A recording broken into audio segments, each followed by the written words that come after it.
അർജുനൻ ജീവനോടെ തന്നെ തിരിച്ച് ജീവിതത്തിലേക്ക് ആ അച്ഛൻ്റെയും അമ്മയുടെയും ഭാര്യയുടെയും മക്കളുടെ അടുത്തേക്ക് വരും. അയാളുടെ ജീവിതത്തിൽ ഒരു മിറാക്കിൾ സംഭവിച്ചുകൂടായില്ല.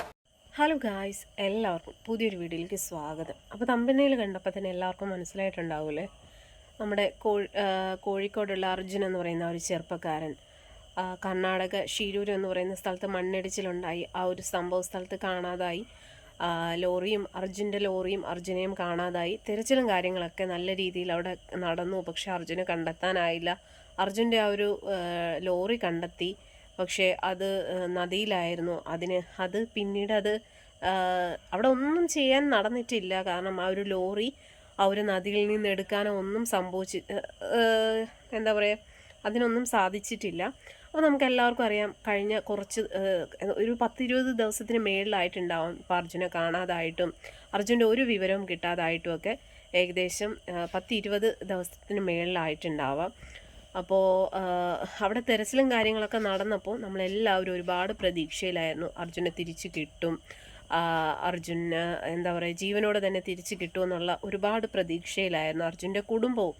അങ്ങനെ ഒരുപാട് രീതിയിലുള്ള തെരച്ചിലും കാര്യങ്ങളൊക്കെ കരയിലും വെള്ളത്തിലും ഒക്കെ നടത്തിയെങ്കിലും പ്രത്യേകിച്ച് അർജുനെ കണ്ടെത്താനായില്ല.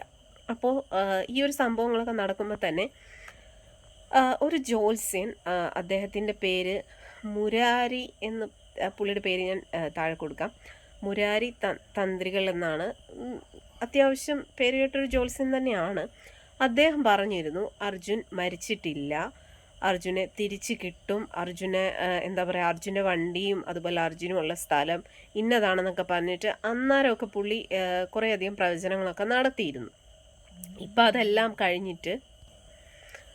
അതെല്ലാം കഴിഞ്ഞു.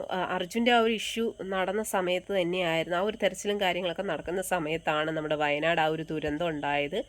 പിന്നെ അർജുനെ സത്യം പറഞ്ഞാൽ എല്ലാവരും മറന്നു എന്ന് വേണം പറയാൻ. കാരണം വയനാട് അത്രയും വലിയൊരു ദുരന്തം ഉണ്ടായപ്പോൾ പിന്നെ അർജുൻ്റെ ആ ഒരു ഇഷ്യൂസിൻ്റെ വലിയ തെരച്ചിലോ കാര്യങ്ങളോ ഒന്നും നടന്നില്ല.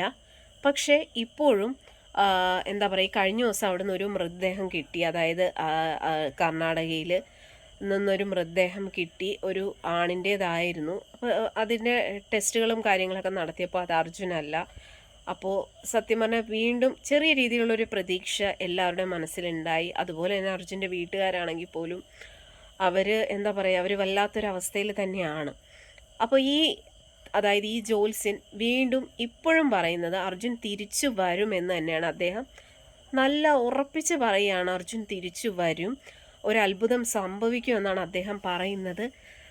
എന്താ പറയുക, ഒരു വശം വെച്ച് നോക്കുമ്പോൾ ശരിയാണ്, പുള്ളി അങ്ങനെ പറയുന്നുണ്ട് എന്നുണ്ടെങ്കിൽ ഒരുപക്ഷെ അങ്ങനെ സംഭവിക്കുമായിരിക്കും. അർജുൻ തിരിച്ചു വരും എന്ന് നമ്മൾ പുള്ളിയുടെ ആ ഒരു ജ്യോത്സ്യൻ്റെ വാക്കുകൾ കേൾക്കുമ്പോൾ നമുക്ക് തോന്നും. പക്ഷെ പിന്നീട് മറുവശം ചിന്തിക്കുമ്പോൾ തോന്നും, എങ്ങനെ തിരിച്ചു വരും? ഇത്രയും ദിവസങ്ങളായി ആ ഒരു ഉരുൾപൊട്ടലിൽ അകപ്പെട്ട ആരും തന്നെ രക്ഷപ്പെട്ടിട്ടില്ല. എല്ലാവരുടെയും മൃതദേഹങ്ങളൊക്കെ കിട്ടി. ഇനി കിട്ടാനുള്ളത് അർജുൻ്റെയും പിന്നെ 1-2 ആൾക്കാരുടെയൊക്കെ ആണ്.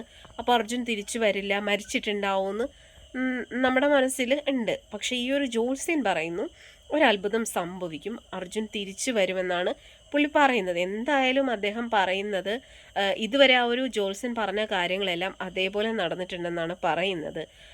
അപ്പോൾ എന്താണ് സത്യം എന്ന് നമുക്കറിയില്ല. അപ്പോൾ തിരിച്ച് വരികയാണെങ്കിൽ അതൊരു വലിയൊരു അത്ഭുതം തന്നെ ആയിരിക്കും.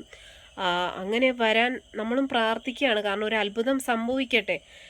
ഇത്രയും കേരളത്തിലെ ജനങ്ങളും മൊത്തം പ്രാർത്ഥനയോടെ കണ്ണീരോടെ ഈ ഒരു ചെറുപ്പക്കാരന് വേണ്ടിയിട്ട് പ്രാർത്ഥിക്കുകയും ആ ഒരു ചെറുപ്പക്കാരൻ തിരിച്ചു വരാൻ വേണ്ടി ഒരുപാട് കാത്തിരുന്നിട്ടുണ്ട് നമ്മളെല്ലാവരും, അല്ലേ?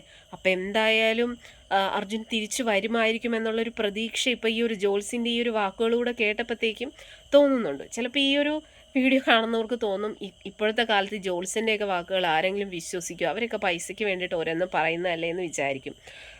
ആയിരിക്കാം. പക്ഷേ ഈ ഒരു ജ്യോത്സ്യനെ സംബന്ധിച്ചിടത്തോളം പുള്ളി പറഞ്ഞ കാര്യങ്ങളെല്ലാം അതേപോലെ നടന്നിട്ടുണ്ട്. അങ്ങനെ ഒരുപാട് കാര്യങ്ങൾ ഓരോരുത്തരുടെ കാര്യത്തിൽ പറഞ്ഞിട്ട് നടന്നിട്ട് ഓരോ ആൾക്കാരെ പുള്ളിക്ക് പല രീതിയിലുള്ള ഗിഫ്റ്റുകൾ, അതായത് കാറുകൾ, ഫോണുകൾ, വാച്ചുകൾ അങ്ങനെയൊക്കെ ഒരുപാട് പുള്ളിക്ക് ഗിഫ്റ്റ് കിട്ടിയിട്ടുണ്ട്. അപ്പം പുള്ളി പറഞ്ഞ കാര്യങ്ങളൊക്കെ നടന്നിട്ടായിരിക്കുമല്ലോ പുള്ളിയുടെ അത്ര ആൾക്കാർ പുള്ളിക്ക് ഗിഫ്റ്റും കാര്യങ്ങളൊക്കെ കൊടുത്തത്. അപ്പോൾ അതെന്തോ ആയിക്കോട്ടെ, എന്തായാലും ആ ഒരു പുള്ളി പറഞ്ഞത് ഇങ്ങനെയാണ്, അർജുൻ തിരിച്ചു വരുമെന്ന് തന്നെയാണ് അദ്ദേഹം പറയുന്നത്. അപ്പോൾ അങ്ങനെ വരികയാണെന്നുണ്ടെങ്കിൽ അതൊരു വലിയൊരു അത്ഭുതം തന്നെയായിരിക്കും. അങ്ങനെ വരാൻ നമുക്കും പ്രാർത്ഥിക്കാം, അങ്ങനെ ഒരു അത്ഭുതം സംഭവിക്കട്ടെ, ആ ഒരു ജോത്സ്യൻ്റെ നാക്ക് പൊന്നാവട്ടെ എന്ന് നമുക്ക് എല്ലാവർക്കും പ്രതീക്ഷിക്കാം. അതോടൊപ്പം തന്നെ ഇങ്ങനെ ഈ ഒരു ജോത്സ്യൻ്റെ പ്രവചനത്തെക്കുറിച്ച് ഇപ്പം അർജുൻ്റെ വീട്ടുകാരറിയുവാണെന്നുണ്ടെങ്കിൽ അവർക്കൊന്നുകൂടെ മനസ്സിൽ പ്രതീക്ഷ ഉണ്ടാവും അല്ലേ, വരുമായിരിക്കും, അർജുൻ തിരിച്ചു വരും. പ്രത്യേകിച്ച് അർജുൻ്റെ ഭാര്യയുടെ അവസ്ഥ നമ്മളൊന്ന് ചിന്തിക്കണം. ഒരു കുഞ്ഞുണ്ട്, അവർ ജീവിതം തുടങ്ങിയതേ ഉള്ളൂ, അപ്പോൾ തന്നെ ഇങ്ങനെ ഒരു അപകടത്തിൽപ്പെട്ട് അർജുന് എന്ത് സംഭവിച്ചു, അർജുൻ ജീവനോടെ ഉണ്ടോ, അല്ലെങ്കിൽ അർജുൻ എന്താണ്, അർജുൻ മരിച്ചോ എന്നൊന്നും അറിയാൻ പറ്റാത്തൊരവസ്ഥ, അർജുനെ കണ്ടെത്താനായിട്ടില്ല. അപ്പോൾ അതിൽ നിന്നും നമുക്ക് മനസ്സിലാക്കാൻ ഒരു പക്ഷേ അർജുൻ തിരിച്ചു വരുമായിരിക്കുമെന്ന് തന്നെ നമുക്ക് എല്ലാവർക്കും പ്രതീക്ഷിക്കാം. ആ ഒരു ജോത്സ്യൻ പറഞ്ഞ പോലെ തന്നെ അർജുൻ ഒരു ദിവസം തിരിച്ചു വരുമെന്ന് തന്നെയുള്ള പ്രതീക്ഷയോടുകൂടി തന്നെ നമുക്കും മുന്നോട്ട് പോകാം. നമുക്ക് എല്ലാവർക്കും അതിനുവേണ്ടി പ്രാർത്ഥിക്കുകയും ചെയ്യാം.